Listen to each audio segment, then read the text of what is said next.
Shalom Kavrim. I'm sending you this recording for Soul Dimension, which we had recorded in the week last, and in continuation for our study of the human soul and our study of the formation of the soul, how God has formed the soul of all living things. Okay. Today I want to touch upon a very fundamental question as to what exactly is a soul, and whether the soul that God has created, does it have an eternal aspect to it, yes or no? That's something that we need to understand. Now, the Bible says in the book of Genesis that when God created Adam and Chava, and he told them very specifically that if you eat of this tree of the fruit of good and evil, you will die. Right? You will die. And what does the death mean? Is it a death that's going to be only physical, as we turned out to see? No, turned out as the story turned out. Or death also means a spiritual level of death. That means the first death that's got to do with the physicality, and the second death that's got to do with the spirituality or the spiritual quotient of the human soul. And to answer this, the New Testament does talk about the second death. Okay. And we're going to explore that to a great extent as to what is the second death. That's got to do with the soul aspect of a human being. The New Testament talks about it. It talks about and that, they will all be cast into this lake of fire, which is called the second death. And I think Yeshua also talks about it. But to understand what the second death is all about, we must be able to answer a question, or rather ask a question as to, does the soul that God created have the capacity to be eternal, yes or no? Or is it eternal? Okay. That's something that we need to ask. So keeping that in mind, let's turn now and let's get back to our studies as to understanding the human soul, its origin, its source, and its states of stative states. Okay, and how do we understand the qualitative aspect of how a soul exists in all of creation? Okay. In Tehillim, if you all have your Bibles, in Tehillim, Chof Yud He, that's on 115, Pasuk Yod Zain, 17, 115 verse 17. The psalmist says, in fact, he makes a statement out there. It says,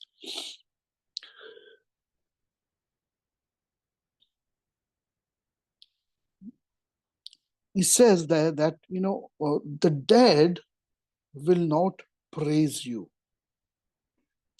which seems to be a point of a rejection of consciousness after death.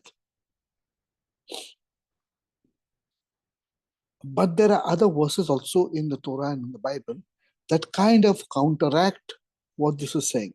And the reason why I've brought in this counteraction, because, all scripture, we have to look at the intuition and the counterintuition.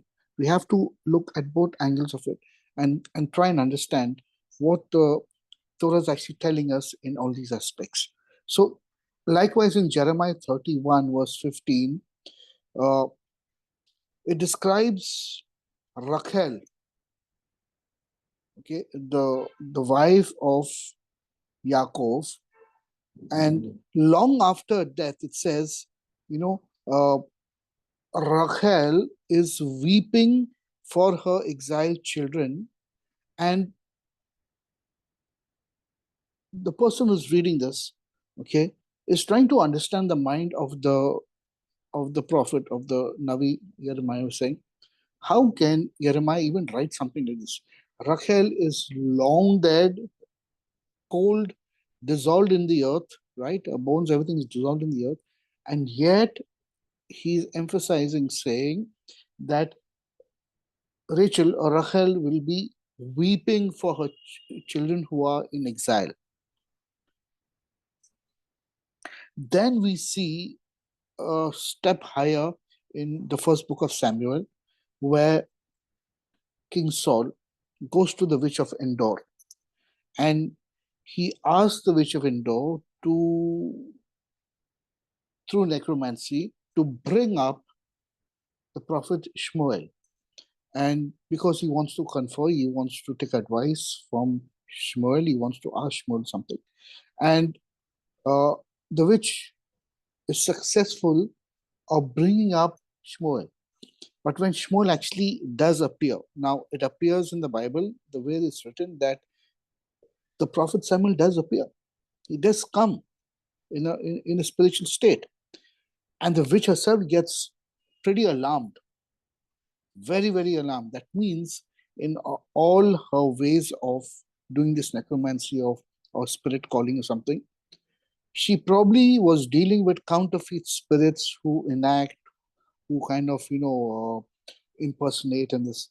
But I don't think she was, it's capable or it's allowed for anyone to actually bring the relevant or specific spirit back. People who practice this art, the spiritual, dark spiritual thing, will always deal with uh, counterfeit spiritual entities. So the witch of Indore tried to bring up some kind of counterfeit entity, but in fact, the barrier that God put in place, that those who are at rest will not cross over into this world, but that broke. And seemingly, it seems like that probably God allowed Shmuel to come up so that King Shaul would sin on that day. So it says, when King Saul seeks out the witch of Endor in an attempt to channel the prophet Shmuel, who had died, the witch succeeds in channeling the prophet, who replies, and Shmuel tells him, no, why are you doing this to me? Why have you called me? Why are you bothering me? I'm on the other side now.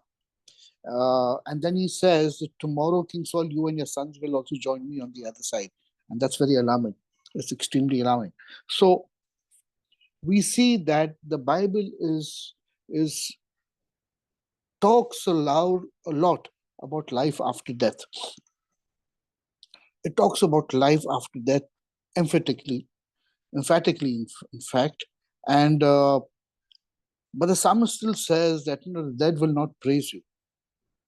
So what is that state that a soul is in, or this defined spiritual existence, disembodied existence of a person who lives in this spiritual state, but was not able to do the things that he was able to do while he was on this earth in a physical realm. Then we look at Leviticus chapter 19, verse 31, and Deuteronomy 18, verses 10 to 11. It talks very specifically, and the Bible is very, very clear. The instructions, the mitzvot are very, very clear, saying and prohibiting to seek out a medium to speak with the dead. It's very clear. In fact, the sages of old, even the rabbis of old and sages of old, did acknowledge the art and this spirituality, the spiritual art that the people used to practice, but they all condemned it, except for a few, I think, which was not good, though. But so we have to understand that there is life after death for each one of us. So that now brings me to the question is, When we die and we leave this earth, our body is interred, it goes into the ground, we are buried, and from dust you are, and to dust shall you return. But is that truly death? What we experience on this earth is a separation between body and the spiritual you. Death actually occurs when the spiritual you gets dissolved into a nothingness. Now, how that happens, uh, when that happens, and what is the way God is going to dispose of that soul in the actual death, we have no idea. The Bible just indicates and tells us, talks about the great fire, the lake of fire, and they will all be destroyed and be there for years after years and millennium. But no one has really understood and seen that. But what caught my eye, just for sake of conversation, what caught my eye is the verse in Revelation chapter 3, verse 12. And this is very interesting. It says in chapter 3, verse 12, in the book of Revelation, Galut, it says, in fact, Yeshua says it here, that the one who is victorious, I will make a pillar in the temple of my God. Never again will they leave it. For whatever this means, is it so that a soul enters into that temple, and since he's not established there, he has to leave out and come back again, and come back again, or this coming and this going, and it's coming, the in and out. What is this all about? Until Yeshua comes and says, okay, listen, I have established you in this temple, you're not going to leave from here now. What does this mean? I think it has probably a huge meaning to it, which you're not able to grasp. But how does a soul now finally reach a point that is going to touch eternity? Because the book of Revelations also talks about Yeshua saying that he who overcomes, okay, will I give to eat of the tree of life. So are you understanding the dichotomy? The dichotomy is that a soul is created and then he's formed on this earth, and then he's placed on this earth in a physical reality, and he's asked to perform deeds in this world of Asiya, this world of action, right? And the merits and demerits of this will give him the merit of the world to come. So this is a place where you are working very hard to gain on your leaderboard, to gain merits or your demerits, and the fruit of that will come in Olam Haba, the world to come, not in Olam Hazeh. So the Olam Hazeh, this world that we are in, is a world that we are living in, and we have to strive to achieve our merits. And the world to come is Olam Haba. Now, when I say strive to eat to gain our merits in this world, it means that I have to make sure that I enter into life. Now, humanity were not able to enter into life. Therefore, God provided a way that humanity would be able to enter into life and experience the world to come. That's Olam Haba, because of the ability to negotiate and to overcome this world. That's the meaning of the book of Ephesians 2, which says that we are his workmanship created in Christ Jesus for good works. So put it bluntly, on a very big, on a bigger picture, this full world of Asiya that God has put in the world of action is for this world of action to rise above the chaos and the darkness and to start performing good deeds. so that the merit of which we will get in Olam Habba, the world to come. But humanity is not able to do it. Therefore, God provided Yeshua, that in Yeshua we will be able to overcome the world and do good deeds, which will give us the merit and the reward for Olam Habba only through Yeshua. So I'm just putting these things into perspective.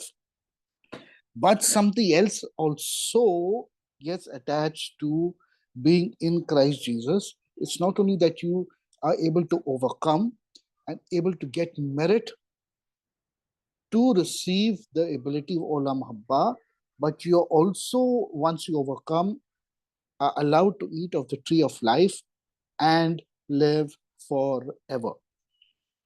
Which begs the question is that if a soul is created from the beginning, right? I'm talking about even Adam and Chava. God put them in the garden and he said, eat of all the trees of the garden except for the tree of the knowledge of good and evil. Does that mean that they were also allowed to eat of the tree of life? I don't know. Maybe they already ate from the tree of life and they were living until they sinned and then they started dying. And when they started dying, then God put the angels out there with flaming swords, the cherubim, and said, you are no more going to partake of the tree of life. And since you're not able to partake of the tree of life, now not only are you going to physically separate, but at some point of time, the fuel of this spiritual being is going to run out. So it's like putting a new battery, right? It's like putting a new battery in a car. The car is going to run when you're going to put a new battery, and the car is going to run for 5 years because you've gotten a brand new A-grade, super A-grade battery, and it's going to run. But at some point of time, that battery is going to run out. So I perceive that the soul that God has created has got this super charged battery, and it's going to run out of fuel one day. When I say run out of fuel one day, I want you to think about, deeply reflect inside yourselves and ask yourselves a question. Close your eyes, look inside and say, how am I living?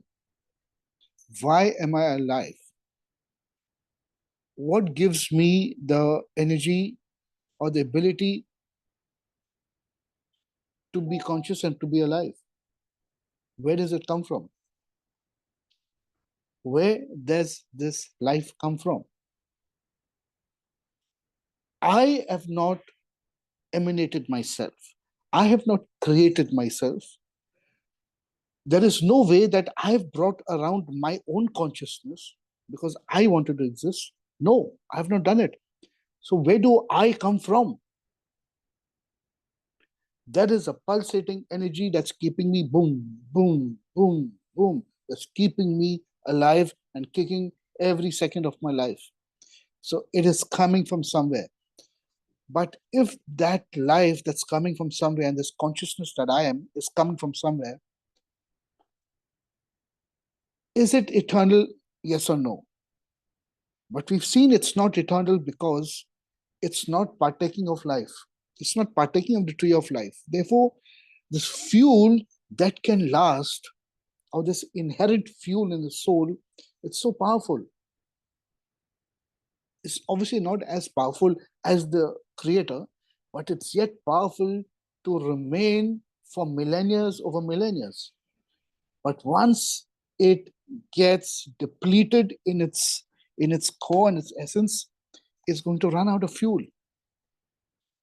And I don't know what that fuel is. That fuel is probably when God pulls the plug of the extension of himself and that soul is no more. It's gone. It's finished.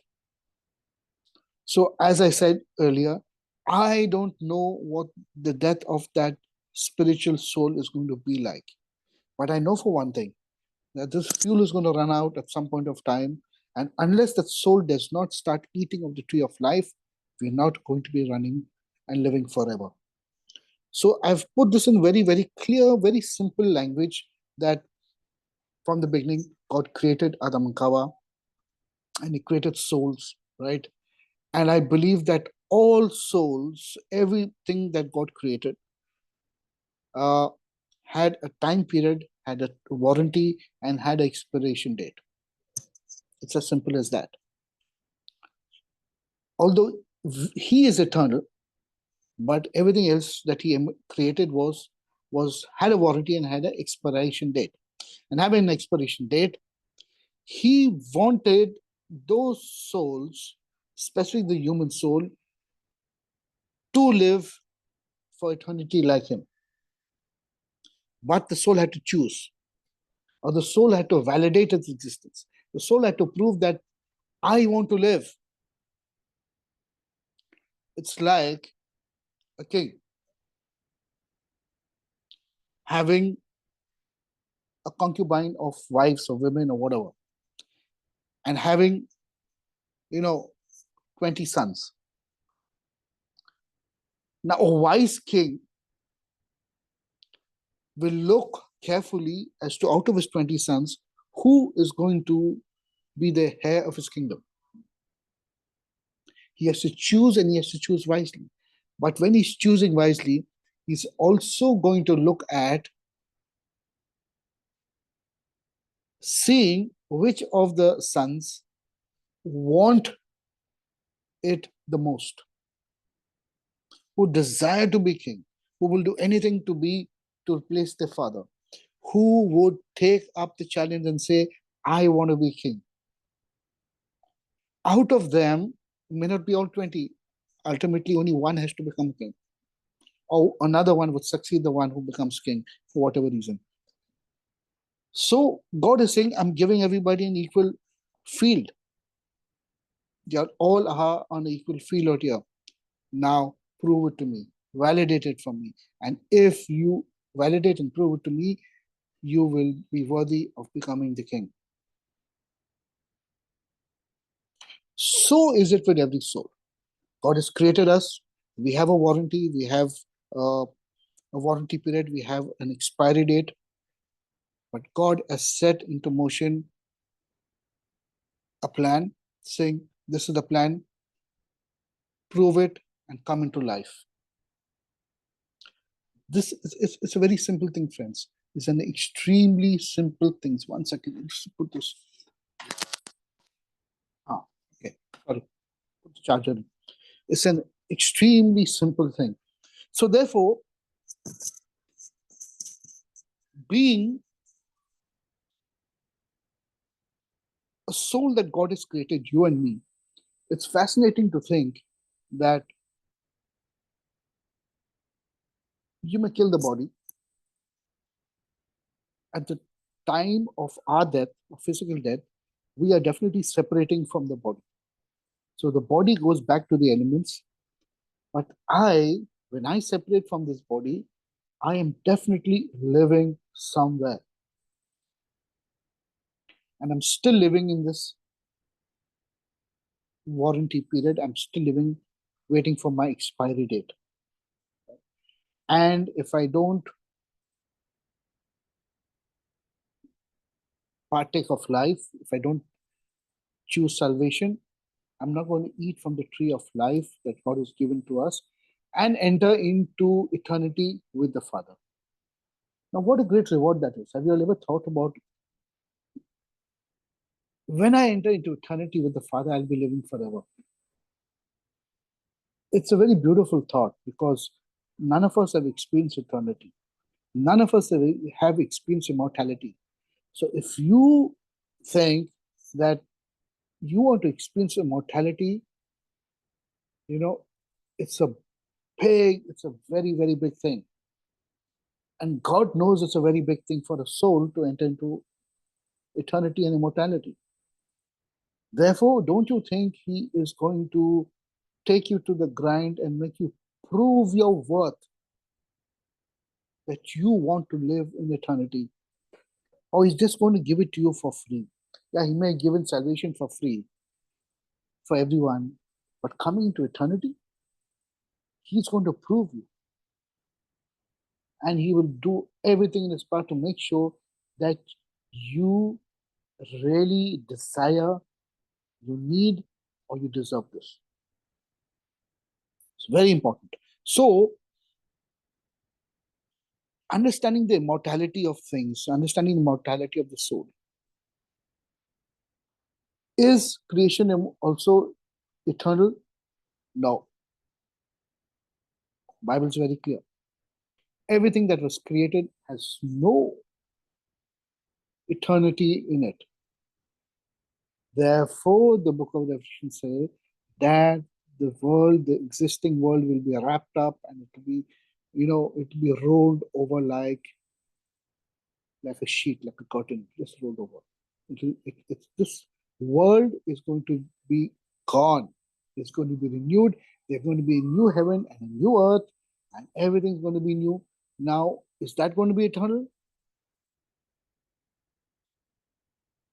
Because the world that's going to be created, I think, should be eternal, so that the new heavens and the new earth will be eternal, so that you and me, whoever overcomes and is become eternal by eating of the tree of life, should be living in an eternal world.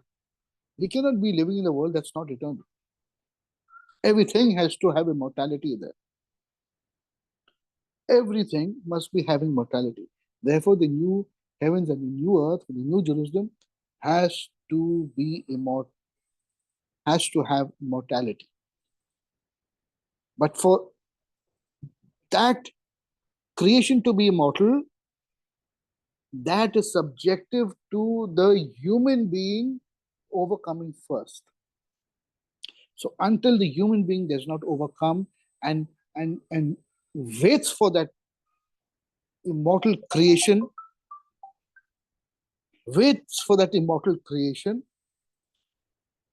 creation is waiting for us. Creation is waiting for us, friends. Okay, so just some thoughts I just want to put inside each one of you all. And when we done Adam Kadmon, if you all remember the course Adam Kadmon, and we understood the very fundamental, the very basics, the steps of the creation of all things, right? Now, I spoke to you all about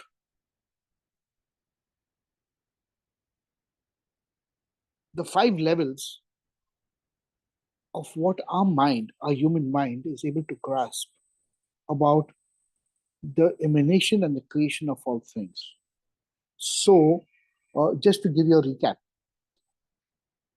the first, or what you would call, or what we would sense and say, okay, something out of nothing. Or in terms of theological parlance, they call it ex nihilo, something out of nothing. That something out of nothing is the first primordial, visible expression of the eternal God, the immortal God, who is unseen and unheard. So God decided to change his appearance from a nothingness to an expression. This is it. And this state of existence, where he took himself from a nothingness and he invested himself in an appearance, and this appearance now took on 2 forms. One is a functionality, which is his image, and his personality, which is his likeness. Okay, so that's Tselem and Demut. And he covered himself with light. So light was the primal light that emanated, and he covered himself with light, because if he was unseen and now he's seen, just think about a cloth garment a covering, and God says, these are my garments. I clothe myself with light. Okay, understand these very basic concepts, very simple. So it's like saying he was unseen and unheard, and suddenly he wanted to be seen, but there should be no nakedness, right? Therefore, he covered himself in beauty, with light as a garment. Don't we pray this every Shacharit? He covered himself with light as a garment and stretched out the heavens like a curtain. He covered himself, and it was glory, it was beautiful. This level is the primordial man, and it is the fully invested eternal God in this entity, and this entity is called Adam Kadmon. Adam Kadmon. Adam, the primordial man from eternity. There are many names for this. You can also call him Atikomin, the Ancient of Days, because now he is functioning the visible functionality of the invisible God. Okay? The immortal, invisible, God only wise, who live, who exists forever and ever and ever, where no man can touch, no person can come close to, no one can enter in. But now he decided to be visible, and therefore he invested himself in this new visibility, and he covered himself with light, and that's Adam Kadmon. So what is unseen now is finally seen. Now, through this Adam Kadmon, or this primordial man, or the first Adam, uh, he created all things. He created all things. So the first set of actions that happened from Adam Kadmon is an extension of himself. And this extension is called Atzilut, or emanation. Right? It's called emanation. And this emanation now is the highest of the four worlds of that which is created. Okay, so to put into perspective, that if I'm looking at the physicality of all creation, there first had to be an emanation of something. So this emanation is what you would think and say, okay, it's divine will. But the divine will is fully potentiate of all things.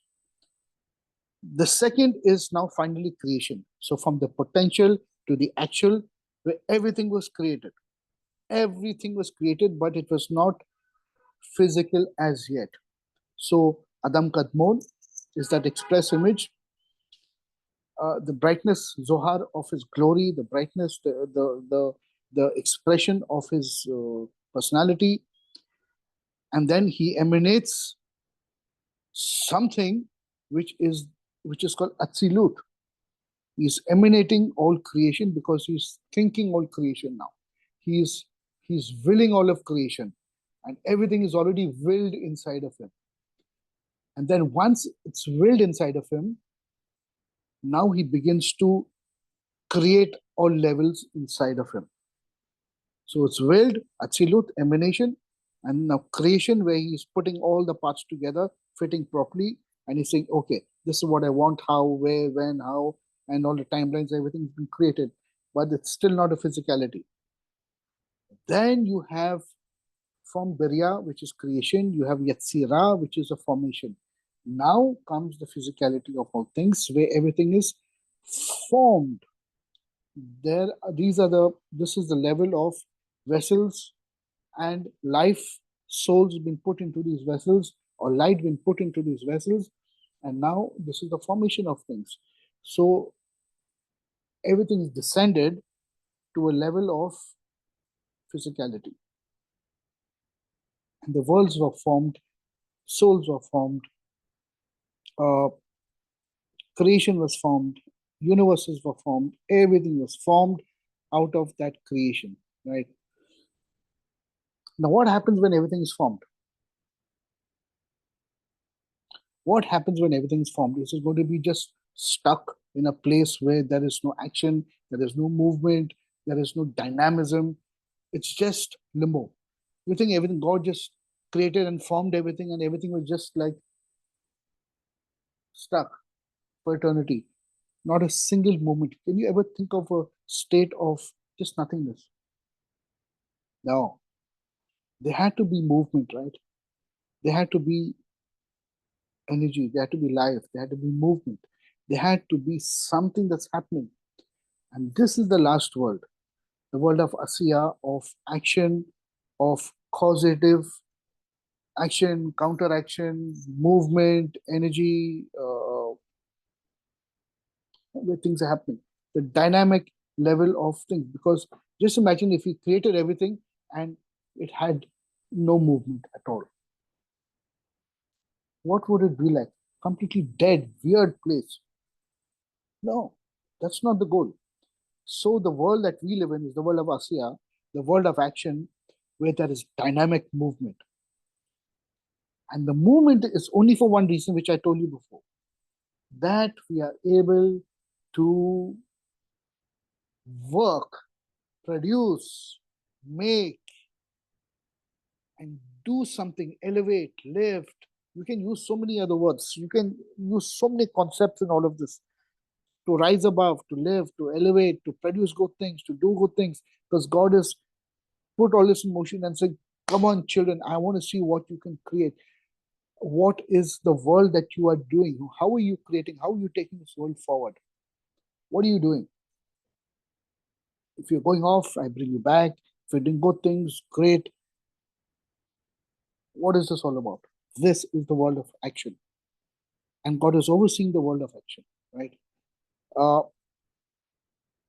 but He's going to look at it for a period of time, and He's going to see who in this world of action, or what in this world of action, deserves Olam Haba, because only those who fight for survival, fight for life, rise above, overcome, are going to enter into Olam Haba.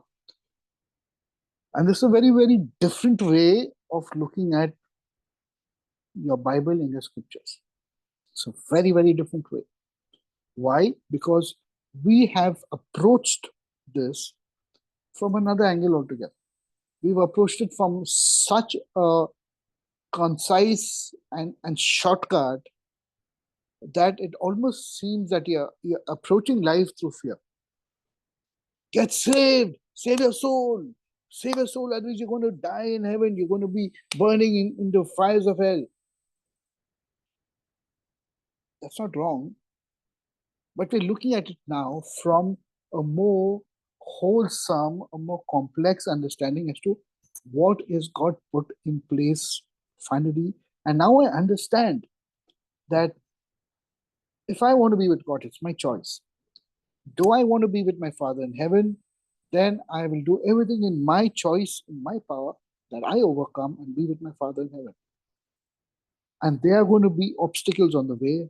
They're going to be, my life is not going to be easy. God's going to test me every moment of my life, but I must be serious to enter into life. And therefore, when I overcome, I will eat of the tree of life and be with my Father in heaven forever and ever. If I choose not,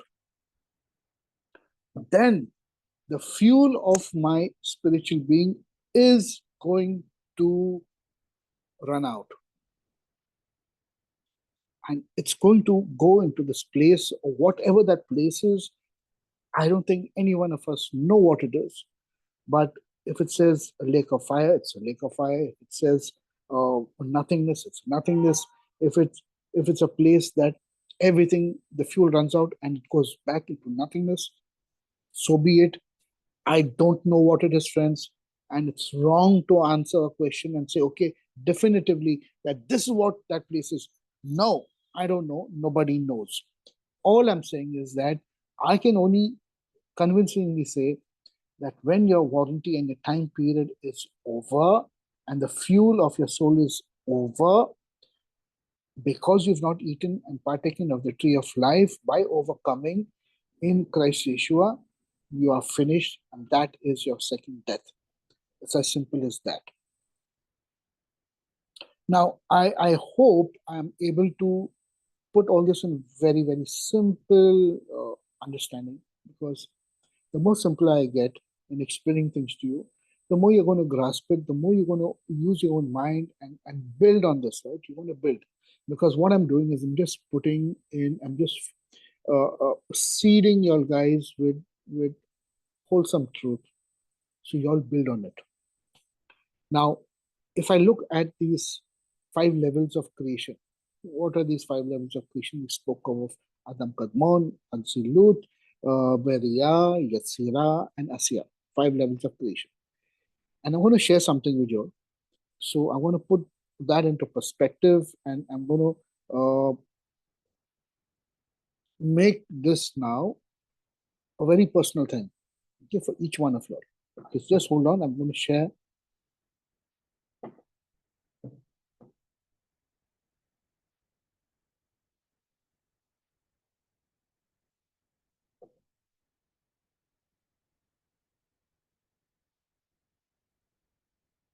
Okay.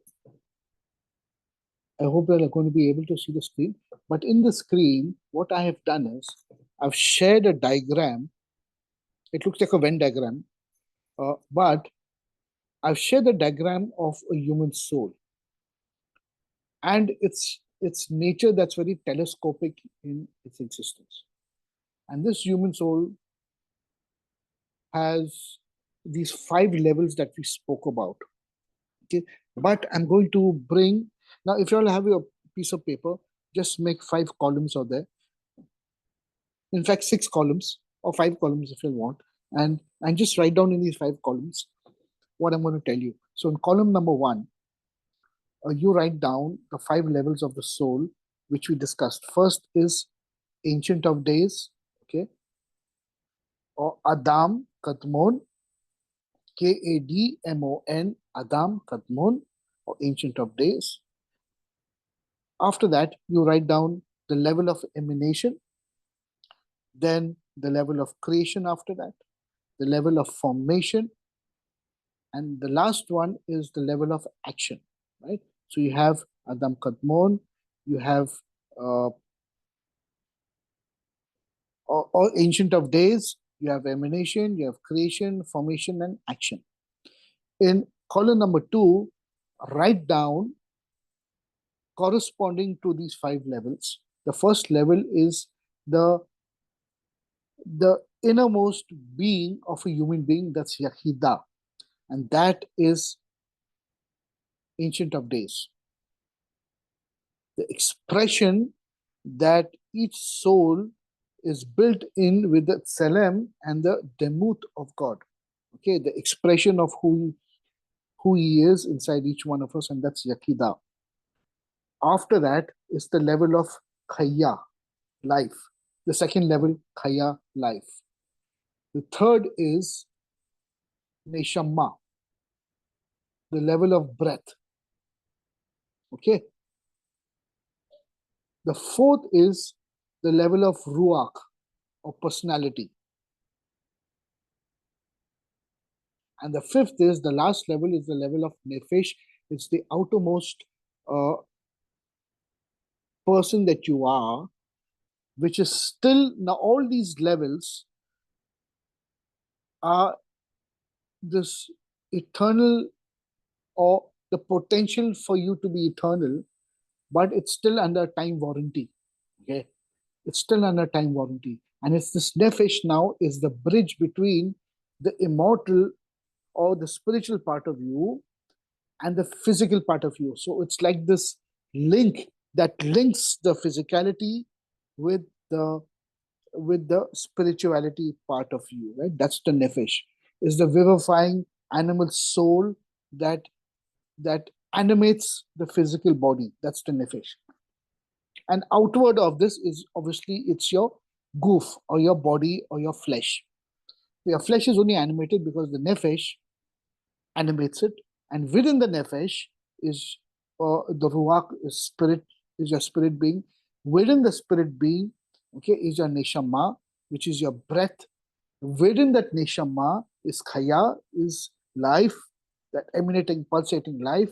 And within life, the innermost part of you is the yahida, or the oneness that you're supposed to be in with the Father, with God, the Eternal Father. Now, every human being that's born in this world, after the sin of Adam and Chava, is not or does not have access to the innermost sanctuary of the Yechidah and the Chaya. So every human being has got access only to the three levels of Neshama, Ruach, and Nefesh. The Nefesh that's connected to the body, to the physicality, so it becomes one. So therefore, we have body, soul, and spirit. We know body, soul, and spirit. But in other words, that's Neshama, Ruach, and Nefesh. Body, soul, and spirit. But the two other levels of every human being, that is Chaya and Yechidah, is not given to every human being, right? This is where the two angels have standing and they're guarding the way to the tree of life, and we cannot access this way and we cannot eat of its fruit because God has made it so because of our impurity and our sin. So therefore, if a person has overcome, truly if a person is overcome, Jesus says, I will open that gate and they will be able to enter into Chaya, into life. And once they eat Chaya life, they eat a tree eat from the tree of life, Chaya, okay, they will then enter into this Achdut, into this oneness, what Jesus talks about in chapter 17 of John, that me and my Father are one. And we will experience this Yakidah, this clinging of this Yakidah to the eternal, to Adam Kadmon, to the soul, and we will understand how we are created in the image and likeness of God, and that is the ultimate goal. So the last two levels of Yakidah and Chaya is that dimensions of a soul, it's not given to us, it's tap off right now. There is no access to it.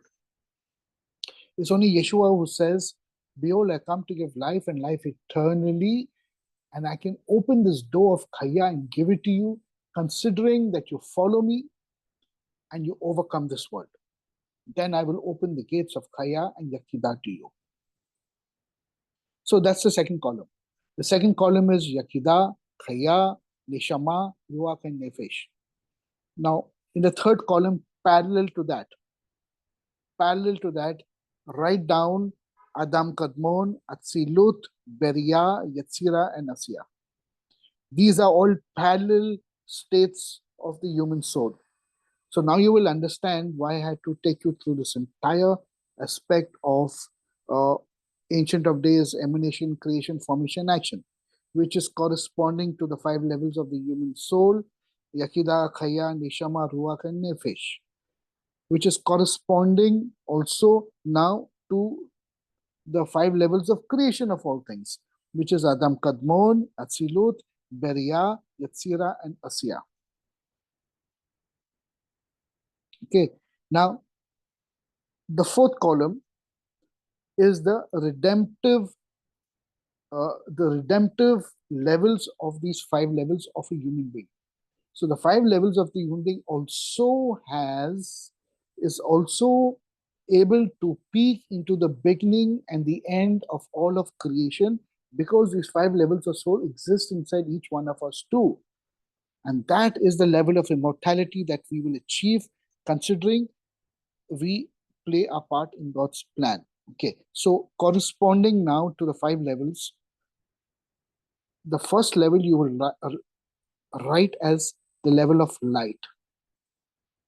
The second, which is Atzilut, will be intelligence. The third is Beria, which is shadow or Tselem. The fourth, Yetzira, will be garments. And the fifth, Asiya, will be vessels. Okay, vessels. So we got now light, intelligence, shadows, garments, and vessels in the fourth column.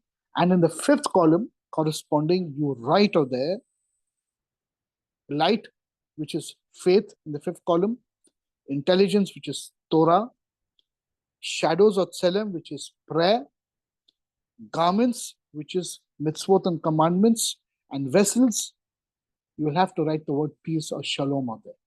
Shalom and peace. I'm going to explain that to you because this is really, really fabulous.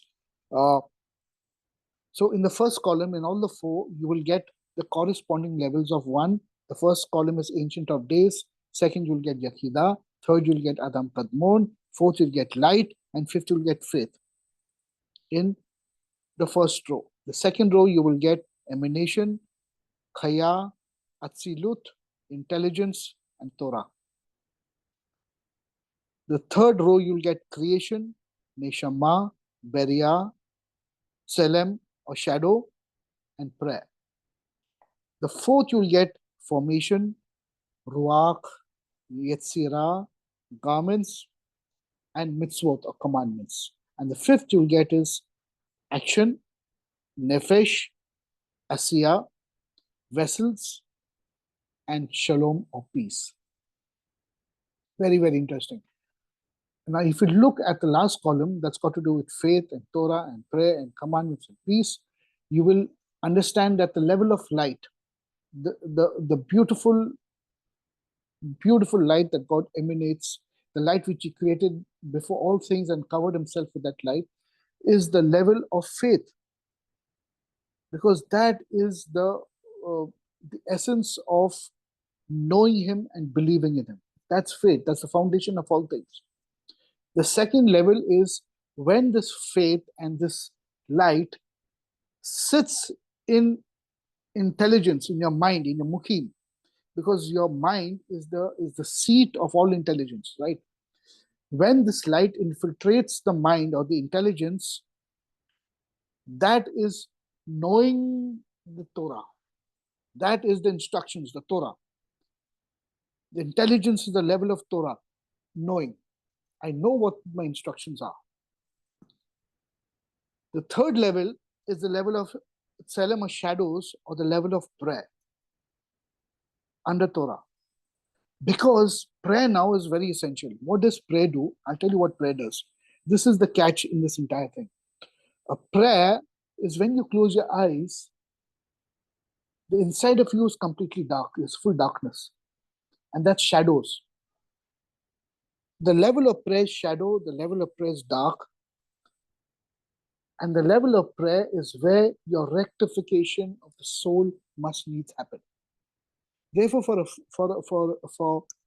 a new person who's entering into prayer, and he closes his eyes and he says, I'm seeing all darkness, and his mind is not still, and his mind is thinking all different things. Why? Because the mind, the intelligence now is dark.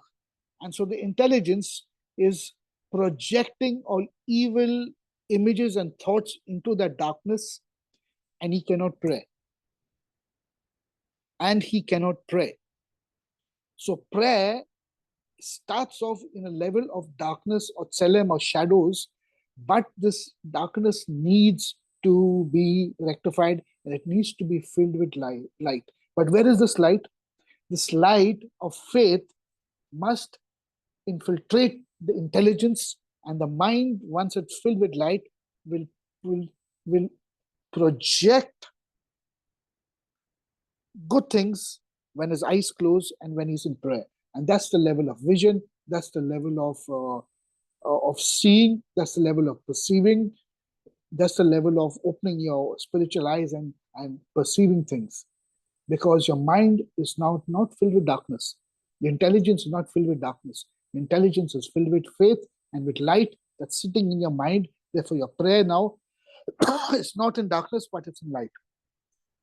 And that's the level of rectification. Corresponding below that now, once your mind, as what it says in book of Romans chapter 12 verse 2, be transformed with the renewal of your mind. And now you're getting it, friends. It's very beautiful. The battle is all in the mind. If your mind is filled with light of faith that you allow to infiltrate inside of you, then your prayer is in light. It's no more in darkness. And you're perceiving and you're seeing and you're doing things. You're working in the spiritual level of light, not in darkness anymore. Then that infiltrates to all parts of your body And because you're thinking the right thoughts and you're speaking the right things, okay, you're able now to put on garments of action, garments of commandment. That means everything that you do, the work that you do, the merits that you get by working creation around you. So every time you do an act of kindness, it's a garment of kindness. You praise God, it's a garment of praise. You pray, it's a garment of prayer. We put the talit and the prayer shawl and all. That's indicative of this level of who a person is. And uh, your prayer, once that's rectified and it's full of light, then everything that you do is the level of garments. You're covered in garments. It's like saying, you're entering into the marriage supper of the Lamb, but you don't have the garments to attend it. What are these garments? It's the merit of you doing good things through Jesus Christ, to Yeshua. Only when you wear the right garments are you allowed to enter into the marriage supper of the Lamb and partake of the table, friends. It's very beautiful. Because of these 5 levels all rectified inside of you, now your nefesh, your vessel, the asya, the level of causative and actions, that is no more in war anymore. You're not struggling with sin. You're not sinning. You're not, there is complete peace inside of you. You have overcome this world. And I'll tell you frankly, nobody's overcome this world. It's only Jesus who says, be of good cheer, for I have overcome this world. That means that his body, his physicality, this vessel now has entered a level of shalom and peace.